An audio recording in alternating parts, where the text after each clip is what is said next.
പ്രവാസികൾക്ക് 5 ലക്ഷം രൂപ വരെ ചികിത്സയ്ക്കും അപകട മരണങ്ങൾക്ക് 10 ലക്ഷം രൂപയും വരെ നൽകുന്ന ഇൻഷുറൻസ് നടപ്പാവുന്നു. നോർക്ക കെയർ പ്രവാസി ഇൻഷുറൻസ് നവംബർ 1 നിലവിൽ വരും. കേരളത്തിൽ മാത്രം 410 ആശുപത്രികൾ പദ്ധതിയിലുണ്ട്. സാധാരണ ഇൻഷുറൻസുകളെ അപേക്ഷിച്ച് വലിയ മാറ്റങ്ങൾ ഉള്ളതാണ് പദ്ധതി. പദ്ധതിയിൽ ചേരുമ്പോൾ നിലവിലുള്ള രോഗങ്ങൾക്ക് പോലും ഇൻഷുറൻസ് ലഭിക്കും എന്നതാണ് നോർക്ക കെയർ പ്രവാസി ഇൻഷുറൻസിനെ വേറിട്ടതാക്കുന്നത്. ഭർത്താവും ഭാര്യയും 2 കുട്ടികളുമുള്ള കുടുംബത്തിന് GST ഉൾപ്പെടെ 13,275 രൂപയാണ് വാർഷിക പ്രീമിയം. അധികമായി ചേർക്കുന്ന ഓരോ കുട്ടിക്കും 4,130 രൂപ വീതം നൽകണം. വ്യക്തിഗത ഇൻഷുറൻസ് മാത്രമാണെങ്കിൽ 7,965 രൂപ മതി. നിലവിലുള്ള രോഗങ്ങൾക്കും ഇൻഷുറൻസ് പരിരക്ഷ ലഭിക്കും എന്നതാണ് ഏറ്റവും വലിയ പ്രത്യേകത. ഇന്ത്യയിലുടനീളം 12,000-ലധികം ആശുപത്രികളിൽ ക്യാഷ്ലെസ് ചികിത്സ ലഭ്യമാക്കും. പദ്ധതിയിലേക്ക് പ്രവാസികളെ എത്തിക്കാൻ UAE-യിൽ മേഖലാ യോഗങ്ങൾ നടക്കുകയാണ്.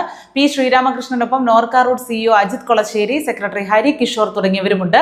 അബുദാബിയിലെ യോഗം പൂർത്തിയായി. അജ്മാൻ, ഉമ്മുൽ ഖുവൈൻ, ഫുജൈറ, റാസൽ ഖൈമ മേഖലാ യോഗം ഞായറാഴ്ച വൈകിട്ട് 6:30 ഷാർജ ഇന്ത്യൻ അസോസിയേഷൻ ഹാളിലാണ് നടക്കുന്നത്. സെപ്റ്റംബർ 22 മുഖ്യമന്ത്രി പദ്ധതി ഉദ്ഘാടനം ചെയ്യും. അന്നു മുതൽ ഒക്ടോബർ 21 വരെ പ്രവാസികൾക്ക് പദ്ധതിയിൽ അംഗമാകാം.